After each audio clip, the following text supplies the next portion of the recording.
இயேசு கிறிஸ்துவின் நாமத்தினாலே ரெகபோத் மினிஸ்ட்ரி சார்பாக உங்களை வாழ்த்தி வரவேற்கிறேன்.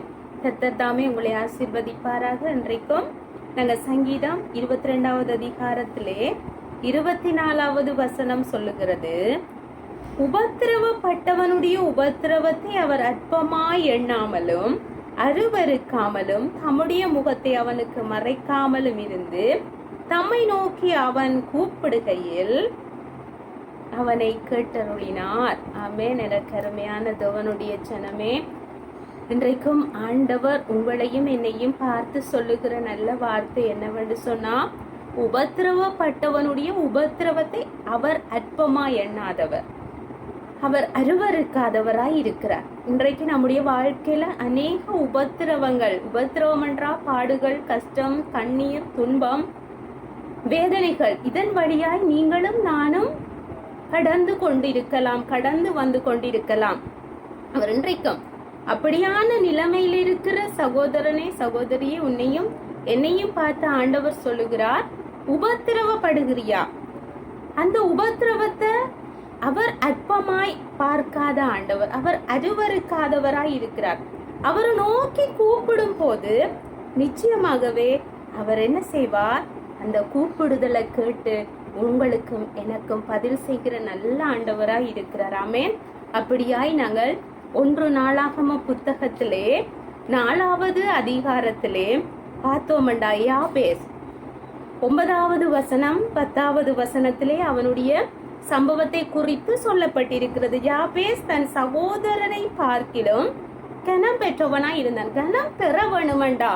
கனம் என்று சொல்லும் போது ஒரு உயர்வு, ஒரு மேன்மை, ஒரு சமூகத்தின் மத்தியில, உறவுகள் மத்தியில, இந்த உலகத்தின் மத்தியில ஒரு உயர்வு வேண்டுமெண்டா நானும் நீங்களும் என்ன செய்ய வேணும்?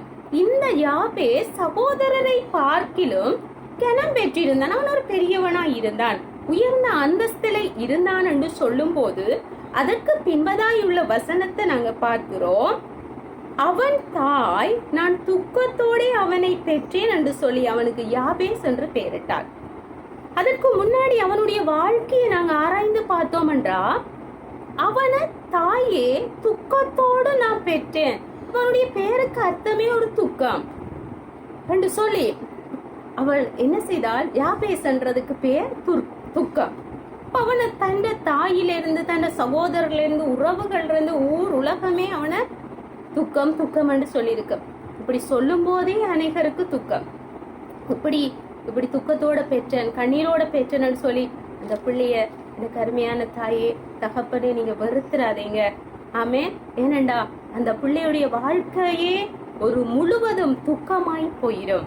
அப்போ இவனையும் அநேகர் துக்கம் துக்கம் என்று சொல்லும் போது இவனுடைய வாழ்க்கையை ஒரு துக்கமான நிலைமைக்குள்ள கடந்து வந்திருக்கும். அப்போ அவன் என்ன செய்தான்? அந்த யாபேஸ் இஸ்ரவேலின் தேவனை நோக்கி, தேவரீர் என்னை ஆசீர்வதித்து என் எல்லைகளை பெரிதாக்கி உமது கரம் என்னோடு இருந்து தீங்கி என்னை துக்கப்படுத்தாதபடிக்கு அதற்கு என்னை விலக்கி காத்தருளும் என்று வேண்டிக் கொண்டான். அவன் வேண்டிக் கொண்டதை தேவன் அருளினார் என்று சொல்லப்படுகிறது. ஆமே.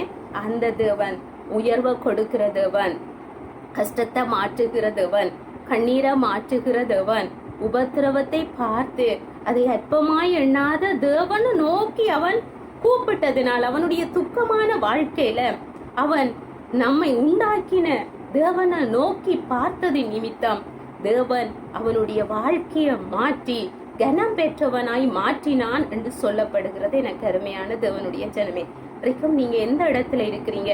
என்ன நிலைமையில இருக்கிறீங்க? ஒருவேளை பெற்ற தாயே உன்னை வேஸ்ட் என்று சொல்லலாம், பெற்ற தகப்பனே பிரயோஜனமற்றவன் என்று சொல்லலாம், சகோதரர்களை உன்னை ஒதுக்கலாம், வெறுக்கலாம். ஆனா நீ உண்டாக்கின தேவனை நோக்கி பார். நிச்சயமாகவே யாபேசுடைய வாழ்க்கையை மாற்றின ஆண்டவர் இன்றைக்கு உங்களுடைய வாழ்க்கையையும் என்னுடைய வாழ்க்கையையும் அவர் மாற்றுவார். ஏனென்றால் உபத்திரவப்பட்டவனுடைய உபத்திரவத்தை அவர் அற்பமாய் எண்ணாதவர். நானும் நீங்களும் அவரை நோக்கி கூப்பிடும் போது அவர் அப்படி ஆசீர்வதிக்கிற ஆண்டவராய் இருக்கிறார். ஒரு நிமிடம் ஜெபிப்போம். பரலோக பிதாவே, இன்றைக்கு உம்முடைய சமூகத்துல உம்மை பார்த்த இந்த பிள்ளைகளுடைய வாழ்க்கை ஆசீர்வாதமாய் மாறட்டும்ப்பா. யாரெல்லாம் ஒதுக்கப்பட்ட நிலைமையில பெற்ற தாய், பெற்ற தகப்பன், கட்டின கணவன் கட்டின மனைவி பெற்ற பிள்ளைகளால ஒதுக்கப்பட்ட நிலைமையில கண்ணீரோடு உம்மை நோக்கி கூப்பிடுகிற இந்த பிள்ளைகளுடைய வாழ்க்கை ஆசீர்வாதமாய் மாறட்டும் அப்பா. இஸ்ரவேலின் தேவனை உம்மை நோக்கி கூப்பிடுகிறோம். இவர்களுடைய எல்லையை ஆசீர்வதித்து இவர்களை பெருக பண்ணுகிறார். இயேசு கிறிஸ்துவின் நாமத்தில் ஜெபிக்கிறேன் ஜீவனுள்ள பரலோக பிதாவே. ஆமென் ஆமென். அப்படியாய் ஆண்டவர் உங்களை ஆசீர்வதிப்பார். ஆமென்.